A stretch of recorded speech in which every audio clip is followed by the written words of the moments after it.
Welcome back to Peace, Love and Tarot. This reading is for Virgo, Sun, Moon, and Rising, and it's the end of year reading for November and December 2019. So Virgo, what we have here in your recent past is the Star and the Five of Cups. We have in your present energies the Page of Swords and the Devil energy. Near future, we have the Queen of Cups and the Four of Cups. And what Tarot said is the likely result if we carry on the current path. We have the Ace of Pentacles and the Four of Swords. We have a couple of oracle cards here too that we'll reveal at the end. So yeah, definitely a similar theme as to what's playing out for many of the signs at the moment. Now we are about to close out excuse me, a 10-year period. We're closing out a decade, and there is a lot of dark energies that are coming up and being re-experienced so that they can be released and transmuted. And we see that here again in your reading as well. Most of the readings that I've done have had darker, more ominous cards currently, and things that you're transitioning from. And then it's through releasing those and cutting the energetic cords that's when the true gifts can come in for 2020. So let's start in the recent past. We have the Star and the Five of Cups. Yeah, so I feel that some of you may have spent, some time this year, maybe a lot of the year, maybe even longer than that, in a little bit of a state of mourning the past, grief, lost, sorrow, fixated on a past event that wasn't successful in some way. This person here is, looking at these three spilt cups, and there's no way to get this wine back in these cups. It's already soaked into the earth. But, through focusing on the losses, it keeps you in that state of despair or grief or negativity or even depression. And, when we're in that state, we are blocking ourselves from the opportunities, the cups that want to be offered to us, or the universal gifts. We don't see them. And there's sort of that, message here with Five of Cups is that all along, there has been an out, there has been a bridge across your troubled waters, your emotional turmoil, back to your inner sanctuary. But there's been almost like a bit of a choice to stay stuck, to stay in the negativity. But, with the Star card here, I feel like a lot of you have been on a healing journey away from that or out of that energy. The Star is about renewal, cleansing yourself. Look at her there, she's getting right down into this water and rebalancing it while she's staying grounded in the material earthly realm of life. And the Star card talks about healing on an energetic level with the 7 white stars here linking to the chakras in the body. So this is about coming back into a state of power, regathering your balance, reconnecting with your higher self, Virgo. There's also that element of being, divinely guided out of the situation, starting to set new intentions, starting to call in, the universal gifts again after a period of darkness where you may not have been able to manifest things, where you may not have been able to see, possibilities for your life. That's the message of the Star card. It's a really beautiful energy. So some of you, may have already gone through this process. Some of you might just be entering into the Star energy now. It's a little bit fluid, but this is what's happening for a lot of you at the moment. Now, current energies, we have this guy, the Devil, with the Page of Swords that came out together with the Knight of Swords. Yeah, okay. So for me at the moment, this is where you make that point of change, from sort of being, kept in this toxicity, probably by some kind of devil energy. This is where you pick up your energy and, you become like that Page of Swords. You can wield that sword to, create the boundary, to cut themselves off from that situation, defiantly charge forward in a new direction. I'm seeing that tipping point for you this week, Virgo. That Page of Swords can be known as the Wind of Change card. So for me, this is when you start to say, enough is enough. I've already started my healing process. I'm not going back there. I want to free myself from you. Now, devil energy, what could it be? Well, it's a general reading, guys. It'll be different for many of you, but the kind of energy that we see in a devil situation is, that toxic energy, and it is the energy that holds us stuck, stagnant, bound in the past, chained to a person maybe in codependency, maybe under the hypnotic gaze of somebody who wants to keep us under control, keep us in our place, keep us small. So in the workplace, that can be a controlling boss or mentor, a colleague that is manipulative or undermines you. It can be your own inner demons. It can be, your addictions, too much alcohol, too much food, all those things that, it can hold us back. It can stop us from moving forward. It can keep us stuck in the past and keep us in a state of negativity. And the thing is that over time, that's just not sustainable. It sucks the life out of us like a bat. And, the thing is with the devil is that these chains are, they're loose enough for those lovers to release themselves from the situation, but they stay there voluntarily, so it's saying that there is some kind of payoff for the cost of this energy. So you need to ask yourself what that is. Is that staying in that job because you're getting the money that you need, but you're miserable every day that you go there? Is it, the relationship where, you're still, being able to join finances with someone, but you're not happy with it and it's not going to go the distance? Well, towards the end of the year there, guys, it is the time to release these energies and not carry them over into a fresh new cycle. We really want to cut ourselves off from it. And that's why you've got the Page of Swords energy here, Virgo. It's saying it's time for that wind to blow the other way. It's time to look in the other direction. And I think when you do that, it's just going to be, charging forward at a quick pace. Yeah, I guess the message with the Knight of Swords, Virgo, is to, move forward quickly, but try not to rush things. Don't be too hasty in case, something gets missed or something like that. The Knight of Swords can also be harsh communication or argumentative energy. So, get a plan, do things the proper way, as not to maybe, aggravate the person in the situation. Otherwise, things could get heated under that devil energy and the Knight of Swords combination. So near future, look what we have here. We have the Four of Cups and the Queen of Cups.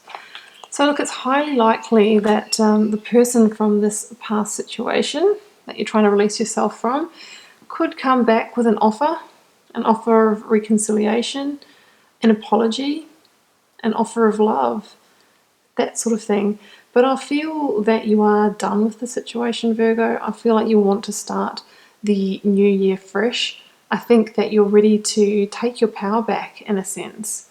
Because yes, this person here, you can see that they've already sort of crossed themselves off. They've already withdrawn the energy from the situation.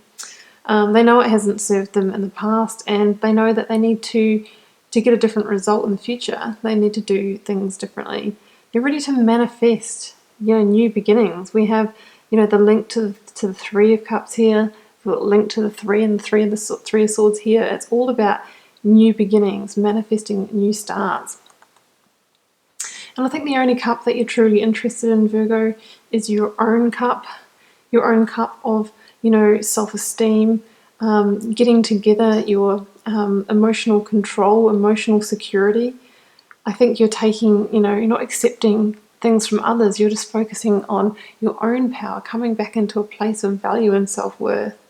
The Queen of Cups is somebody who is compassionate, mature, grounded, loving. She can literally sit, with one foot in those, watery, the waters of life, or the emotions, all of that sort of thing, and stay grounded. But she's right on the shoreline, and she's unshakable because these cliffs behind her are not coming down. And I think it's because, you've been through the star energy, you've been through that healing period where you learned to have one foot in the ground as you emotionally balance yourself.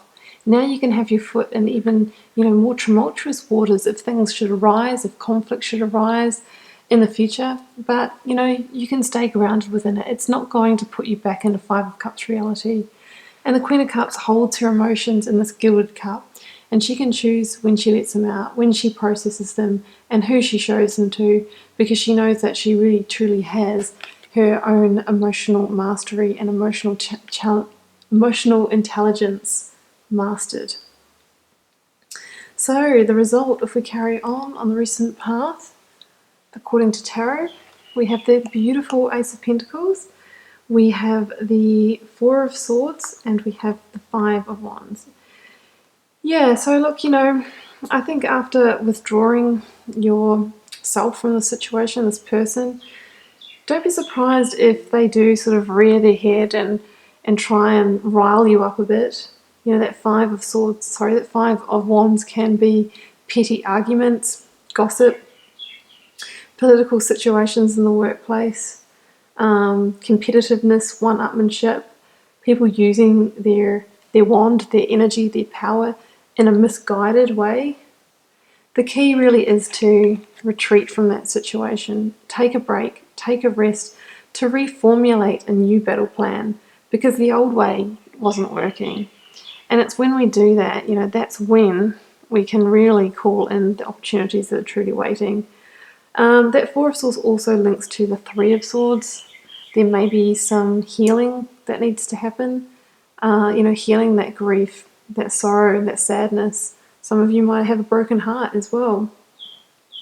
Yeah, it's all about sort of taking the time and the rest and the rejuvenation you need over that end of year period to start your new year with a bang. This is a golden opportunity that's waiting to come in for you. And the thing is with the Ace of Pentacles is it says that there could be, mountains to scale, a path to walk, a portal to jump through before you can get this gift. And we know what that mountain to scale is. It's the situation here, and releasing it and transmuting that energy and clearing the space for these opportunities to come in. So the Ace of Pentacles, it could be a financial offer, can be a windfall, can be a new job, it can be just a new way or a new insight to make money on the side. Can be an offer of stability or solidity, so it can also link to the home front, could be a new home. And it comes in on the hand of the divine. It is the pure promise of something that will grow and expand in time into a Ten of Pentacles reality. But this is the starting point as number one, Ace being the first card of the Pentacle suit. So it's going to take some action when you're ready from this rest to pick up the sword and start pursuing this opportunity. These are not opportunities that manifest as fully materialized offerings on a silver platter. They are kind of the potential, the ideas, somebody saying, or somebody had a job going, that kind of thing, and then you take up on that opportunity to grow and expand it. So Virgo, there is beautiful things happening for you in 2020. We just have, like most other signs, a situation to release from first so that you can create the space for it to come in. So let's head over to your oracle cards. Start with your light worker card here. Get grounded. Empaths, highly sensitives, connect with nature. Yeah, okay.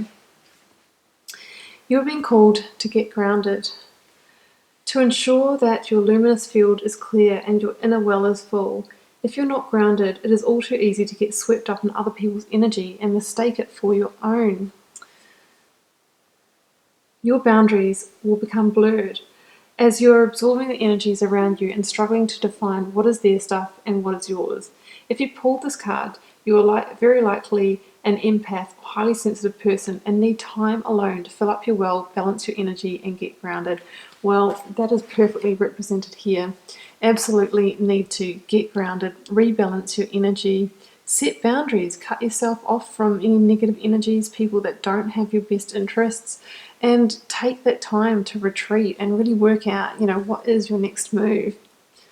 Okay, let's go to your yogic path card, Niyamas. Let's have a look at that one.